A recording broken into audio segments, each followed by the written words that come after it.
अस्सलाम वालेकुम व्यूअर्स, मेरा नाम मोहम्मद इमरान है। मैं अपने चैनल पाक न्यूज़ अब से आप लोगों को खुशामदीद कहता हूँ और नए आने वालों से अपील है काइंडली चैनल को सब्सक्राइब कर दें और बेल आइकन को दबा दें।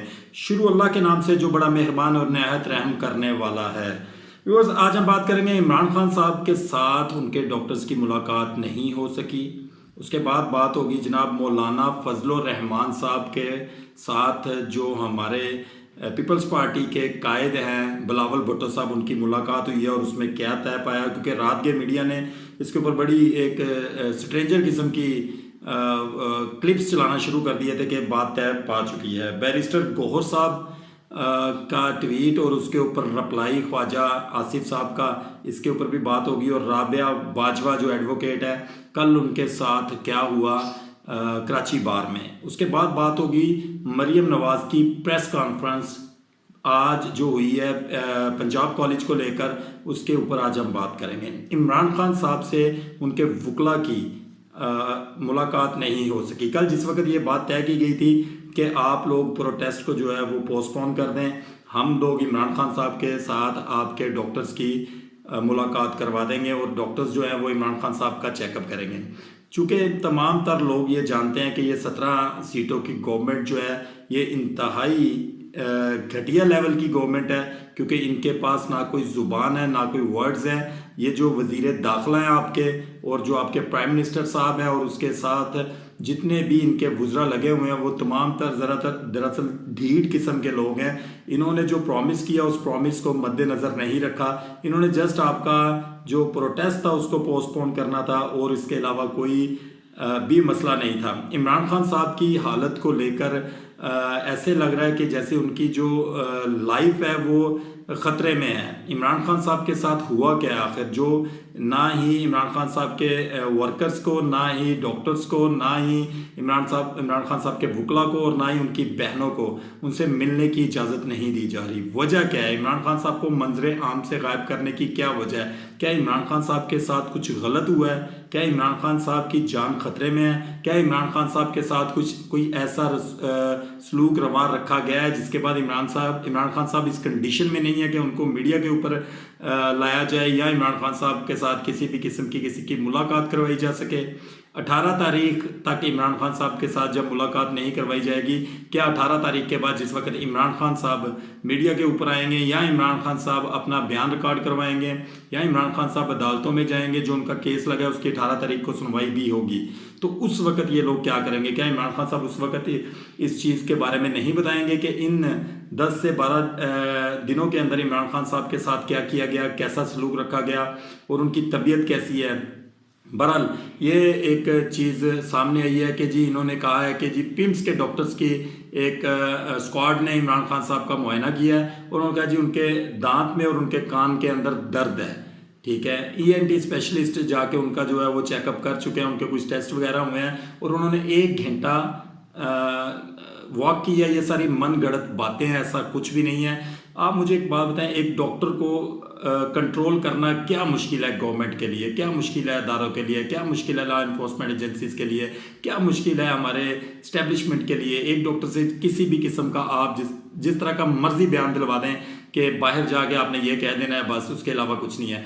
किस तरीके से, किस वजह से पिम्स के डॉक्टर्स के ऊपर एतबार किया जाए? और जो रात के एक रिपोर्ट शेयर की गई पिम्स के डॉक्टर्स की तरफ से कि इमरान खान साहब का जो है वो मुआयना हो चुका है, चेकअप हो चुका है, उसके अगेंस्ट में जो फाइल उन्होंने सबमिट की, जो अपलोड की उन्होंने फाइल, उसके ऊपर किसी भी डॉक्टर का नाम पढ़ा नहीं जा सकता। जो सिग्नेचर्स हुए हैं वो भी किसी नाम के साथ मैच करना बहुत मुश्किल काम है। ये तमाम तर मन गढ़ंत बातें मीडिया के ऊपर फैलाई जा रही है कि पिम्स के डॉक्टर्स की मुलाकात हो चुकी है, जबकि ऐसा कुछ भी नहीं हुआ। हमारे ज़राए के मुताबिक पिम्स की कोई गाड़ी कल की डेट में अडयाला जेल या आज की डेट में अडयाला जेल के अंदर नहीं गई, जिसकी वजह से वहाँ पे इमरान खान साहब का हम इस चीज़ को मान लें कि ये चेकअप हुआ है। इमरान खान साहब का कोई चेकअप नहीं हुआ, वहाँ पे कुछ भी ऐसा नहीं हुआ कि आप ये बात समझ जाएं कि वहाँ पे पिम्स के डॉक्टर्स गए हैं और उन्होंने इमरान खान साहब के साथ मुलाकात की है। ऐसा कुछ नहीं है। इमरान खान साहब की ज़िंदगी ख़तरे में है। इमरान खान साहब के बारे में फिल फॉर गवर्नमेंट को चाहिए कि एक लामिया जारी करे और इमरान खान साहब की उनके वकला के साथ और उनके डॉक्टर्स के साथ मुलाकात करवाए, ताकि आने वाले दिन जो है वो उसके अंदर किसी किस्म का कोई भी प्रोटेस्ट रिकॉर्ड करवाने का या प्रोटेस्ट की कॉल ना दी जाए। उसके बाद आपको बताएंगे कि मौलाना फजलुर रहमान साहब और बिलावल भुट्टो साहब के दरमियान में जो मुलाकात हुई है कल रात के टिकट्स चलना शुरू हो गए मीडिया के ऊपर कि जी तमाम बातें तय पा गई हैं और इन मौलाना फजलुर रहमान साहब जो है वो मान चुके हैं, जबकि ऐसा कुछ नहीं है। मौलाना फजलुर रहमान साहब से आज बहुत सारे सहाफ़ियों की मुलाकात हुई और उन्होंने इसके ऊपर अपना बयान जारी किया है कि ऐसा कुछ भी नहीं है। ऐसा नहीं है कि हम गवर्नमेंट के मसदे के ऊपर मान गए हैं। उन्होंने कहा जी बिलावल भुट्टो साहब हमारे जो है वो हमारे मसदे के करीब करीब पहुंच चुके हैं, वो हमारे मसदे के मुताबिक तरमीम करने के लिए तैयार होते हुए नज़र आ रहे हैं। लेकिन मौलाना फजलुर रहमान साहब किसी भी किस्म की कोई तरमीम में अभी तक एग्री नहीं हुए।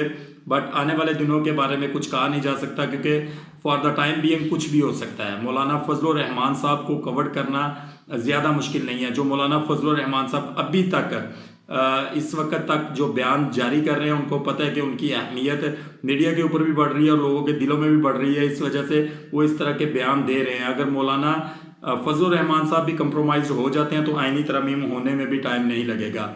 आपको बताएं कि जी राबिया बाजवा, एडवोकेट राबिया बाजवा साहिबा जो है वो कल बड़ा एक हिस्टोरिकल किस्म की स्पीच कर रही थी वहाँ पे कराची बार के अंदर, जिस वक्त पीपल्स पार्टी के कुछ वकला ने उनके ऊपर धावा बोल दिया, उनसे माइक्स जो है वो छीन लिया गया और माइक के छीनने के बाद उसके ऊपर उन्होंने अपनी नारेबाजी शुरू कर दी। उन्होंने जो भट्टो साहब हैं जुल्फ़िकार अली भट्टो साहब उनके नाम लेकर, बेनज़ीर भट्टो साहिबा के नाम लेकर और मौजूदा जो इनकी क़यादत है उनके नाम लेकर हुल्लड़बाजी शुरू कर दी, उधर नारेबाजी शुरू कर दी और उनको दबाने की कोशिश की। लेकिन उसके बाद भी राबिया बसरा साहिबा ने ये बात बताई, राबिया बाजवा साहिबा ने ये बात बताई कि वो किसी भी किस्म के प्रेशर में नहीं आएंगी, चाहे जो मर्जी हो जाए, चाहे उनके साथ जैसा भी सलूक रवा रखा जाए, लेकिन वो किसी के भी प्रेशर में नहीं आएंगी। बैरिस्टर गौहर साहब ने एक ट्वीट किया जी इमरान खान साहब का मुआयना हो चुका है और पिम्स के डॉक्टर्स ने उनका मुआयना किया और उनके कान में और उनके दांत में दर्द है और जी हम लोग सेटिस्फाइड हैं इसके ऊपर। और उसके ऊपर ख्वाजा आसिफ साहब का एक ट्वीट किया इन्होंने और उसके ऊपर ख्वाजा आसिफ साहब का रिप्लाई में ट्वीट आया कि जी आप लोगों के ये बहुत शुक्रिया है, मतलब उनका एक शुक्रिया अदा किया गया। ये कड़ियाँ कहाँ से कहाँ मिल रही हैं कि पीटीआई के जो रहनुमा हैं, जो पीटीआई की इस वक्त मौजूदा क़यादत है, जो चेयरमैन है बैरिस्टर गौहर साहब, वो ट्वीट कर रहे हैं और जो मुखालिफ पार्टी है, पंजाबी में हम कहते हैं जी इट कुत्ते दा वैर आ, अगर इट कुत्ते दा वैर है तो जनाब ये फिर कहाँ से रिप्लाई कर रहे हैं और उनको थैंक यू टू कर रहे हैं, इस तरह के उनको मैसेजेस रिप्लाई जा रहे हैं क्या कि पंजाबी में दूसरा लफ्ज़ भी है कि कुत्ती चोरों के साथ मिल गई है, कि मसला क्या है जनाब, कहाँ पे ये सीन हो रहा है? क्या हर बंदा कंप्रोमाइज हो गया है? क्या इमरान खान साहब की फ़िक्र किसी को नहीं है? क्या इंतज़ार पंचोता साहब की फ़िक्र किसी को नहीं है? जो आज लोगों को किडनैप किया जा रहा है, जो आपकी सेनेटर को आज गायब किया गया, उनके बेटों को गायब किया गया, किसी को किसी किस्म की कोई परवाह नहीं है। ये बात याद रखिएगा गौहर साहब, अगर आप लोग इस क़यादत को आज धोखा देंगे तो अवाम आपको कभी माफ़ नहीं करेगी। ये बात अली मीन गंडापुर साहब ये बात बाखूबी जान लें कि ये इनका फिर आखिरी टर्नओवर होगा। इसके बाद इनको किसी किस्म का कोई भी वोट नहीं मिलेगा। इसके बाद ये लोग हाथ लगा के देखेंगे कि इनके साथ हुआ क्या है। इनको टिकट्स तक नहीं दिया जाएगा इमरान खान साहब की तरफ से। ये बात आज मैं आपको बता रहा हूँ, ये नोट डाउन कर लीजिएगा। जिस वक्त इमरान खान साहब आएंगे तो इमरान खान साहब इन तमाम लोगों के नाम मीडिया के ऊपर भी बताएंगे और अपने कारकुनान को भी बताएंगे और फिर जो कारकुनान है वो आप लोगों से एक एक चीज़ का हिसाब लेंगे। बैरिस्टर गौहर साहब को ये बात मद्देनज़र रखनी चाहिए कि ये जो आज चेयरमैनशिप की इंजॉयमेंट कर रहे हैं ना, ये इमरान खान साहब की दी हुई देन है इनको, ठीक है। ये इज़्ज़त जो है ये इमरान खान साहब की वजह से है। अली मीन गंडापुर साहब की जो इज़्ज़त है वो भी इमरान खान साहब की वजह से है। जो तमाम तर MPAs और MNAs और सेनेटर्स हैं, इन तमाम तर लोगों की इज़्ज़त सिर्फ़ और सिर्फ इमरान खान साहब की वजह से है। इन लोगों को कोई नहीं जानता। इमरान खान साहब के नाम के ऊपर वोट डला है और किसी भी इंतखाबी निशान के ऊपर वोट नहीं डला। ये इमरान खान साहब के नाम के ऊपर वोट डला है। PTI के बानी चेयरमैन इमरान अहमद खान नियाजी साहब के नाम के ऊपर ये वोट दिया गया है। अवाम ने इमरान खान साहब को सिलेक्ट किया है, ये याद रखिएगा। अगर आप आज इमरान खान साहब के साथ गद्दारी करेंगे, अवाम के साथ गद्दारी करेंगे, अपने वोट के साथ गद्दारी करेंगे और जो आपका आपका काम बनता है अगर आप उसमें गद्दारी करेंगे तो इसका आपको सख्त सवालों का भी सामना करना पड़ेगा और लोगों का भी सामना करना पड़ेगा और इमरान खान साहब का भी सामना करना पड़ेगा। मरियम नवाज साहिबा आज प्रेस कॉन्फ्रेंस की है उन्होंने मीडिया के ऊपर और कुछ तलबा को उन्होंने अपने साथ बिठाया। उन्होंने कहा जी टोटली प्रोपोगंडा हो रहा है पंजाब कॉलेज को लेकर, तो इसमें कोई भी सच्चाई नहीं है, किसी किस्म का कोई लड़की नहीं मरी, ना उन्होंने कहा कि किसी किस्म का कोई रेप हुआ है, ना कोई ऐसी बात है। ये तमाम तर उन्होंने कहा जो बातें फैलाई गई हैं ये पीटीआई की तरफ से, उनके वर्कर्स की तरफ से, उनके जो चाहने वाले हैं ये उनकी तरफ से ये तमाम तरह एक मन गढ़ंत कहानी बनाई गई है और पंजाब कॉलेज को और पंजाब गवर्नमेंट को बदनाम करने की ये एक नाकाम कोशिश हो रही है। मरियम नवाज साहिबा अगर आप चाहें तो आप इस केस को 5 मिनट में रिजॉल्व करवा सकती हैं। अगर आज आप खामोश रहेंगी ये बात याद रखिएगा, आने वाला वक्त आपको माफ़ नहीं करेगा और ना ही अवाम कभी आप लोगों को माफ़ करेगी। आप आज इन लोगों को दबा लेंगी, आप आज लड़की के पेरेंट्स को दबा लेंगी, आज आप जो कॉलेज की तुलबा हैं उनको दबा लेंगी, उनको प्रेशराइज कर लेंगी, उनको हरास कर लेंगे आप लोग। लेकिन आने वाले दिनों में ये चीज़ खुलकर जिस वक्त सामने आएगी कि वाकई ऐसा हुआ है, कि वाकई रेप हुआ है, कि वाकई अगर लड़की की डेथ हुई है, तो ये सारा कुछ अगर सामने आ जाता है, मीडिया के ऊपर आ जाता है, तो यही बात याद रखिएगा। आप जो इलेक्ट्रॉनिक मीडिया उसको ख़रीद सकते हैं, आप लोगों ने ख़रीदा भी हुआ है, आप अपनी मर्ज़ी की मन गढ़ंत कहानियाँ सुनाते हैं, मन गढ़ंत बातें सुनाते हैं, आपके जो सहाफ़ी हैं वो बिके हुए हैं, आप उनको उनका रेट लगाती हैं और आप अपनी मर्ज़ी की खबरें मीडिया के ऊपर चलवाती हैं। आपकी जो सोशल मीडिया टीम है वो भी आपको एक बहुत बड़ी लीडर के तौर पर सामने लाकर पेश करना चाहती है। लेकिन ये बात याद रखिएगा जो अदर देन सोशल मीडिया है वो तमाम तर सच्चाई अवाम के सामने लाकर रखेगा, फिर आप लोगों को भागने के लिए जगह नहीं मिलेगी। आप बाकी अवाम ये बात सुन लें कि अगर आज आप लोग प्रोटेस्ट ख़त्म कर देंगे, जो आज पंजाब कॉलेज में हुआ है उसके अगेंस्ट अगर किसी किस्म का कोई प्रोटेस्ट नहीं होता, अगर तलबा समझौता कर लेंगे, तलबा समझौता कर लेंगे, अवाम समझौता कर लेगी, आज पेरेंट्स समझौता कर लेंगे, तो ये बात याद रखिएगा जो लॉ इन्फोर्समेंट एजेंसीज हैं अगर वो समझौता कर लेंगी तो कल किसी और की बेटी की बारी भी आ सकती है। वो किसी एमपीए, एमएनए, किसी सेनेटर या किसी लॉ इन्फोर्समेंट एजेंसी के लीडर की, या वो आम किसी वज़ीर की बेटी भी हो सकती है, या आम आवाम में से किसी भी हो सकती है, या हमारे में से या आप लोगों में से किसी की भी हो सकती है। ये बात याद रखिएगा, इस बात को रुकना नहीं चाहिए। इंसाफ जो है उस लड़की की दहलीज तक पहुंचना चाहिए और इंसाफ होता हुआ दिखाई देना चाहिए। फिर हम इस चीज़ को एक्सेप्ट करेंगे कि वाकई एक औरत की गवर्नमेंट थी पंजाब में तो उसने एक फ़ैसला करवाया था।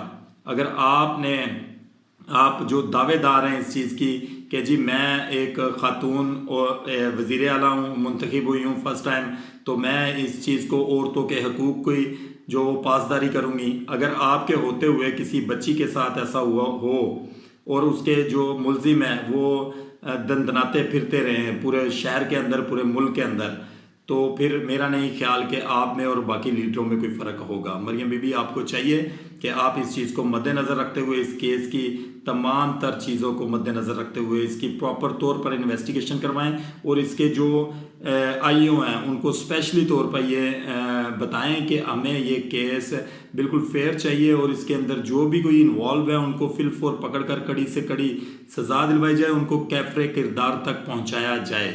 ये बात सिर्फ एक सिक्योरिटी गार्ड की हद तक नहीं है, इसमें और भी बहुत से लोग इन्वॉल्व हैं। आप ये बात बखूबी जानती हैं, आपकी जो पुलिस है वो ये बात बखूबी जानती है, जो वहाँ के तलबा और तलबात हैं वो भी ये बात बखूबी जानते हैं कि इसमें सिर्फ और सिर्फ एक सिक्योरिटी गार्ड की इन्वॉल्वमेंट नहीं हो सकती, उसकी इतनी जुर्रत नहीं हो सकती कि वो एक लड़की का रेप कर दे और वो बआसानी जो है वो छूट जाए। ऐसा सवाल ही पैदा नहीं होता कि आप कहते हैं कि जी हमने उस बंदे को गिरफ्तार कर लिया है, जब उस बंदे ने अगर जुर्म किया ही नहीं है तो फिर गिरफ्तार किस चीज़ के लिए किया है? बकौल आप लोगों के ऐसा कोई सीन ही नहीं है।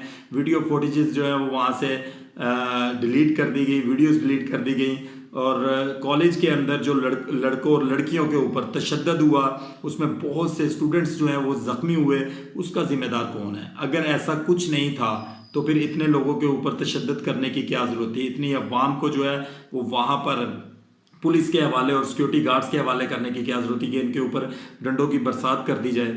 ये भी किसी के बच्चे हैं। और खैर आप लोगों के बच्चे तो बहुत ऊंचे लेवल पे पढ़ते हैं, आप लोगों को तो इस चीज़ से बहुत आगे के आप लोग सोचते हैं, लेकिन गरीब के बच्चों को पढ़ने के लिए कोई जगह छोड़ दें प्लीज़, रिक्वेस्ट है मेरी। दुआ है कि अल्लाह ताला हमारे मुल्क के ऊपर किसी ऐसे हुक्मरान को मुसल्लत करे जो हमारे मुल्क को कानून, शरीयत और इस्लाम के मुताबिक चलाए। मेरी ये भी दुआ है कि अल्लाह ताला आपको और आपकी फैमिली को महफूज रखे, जहाँ भी रहें खुश रहें। पाकिस्तान जिंदाबाद।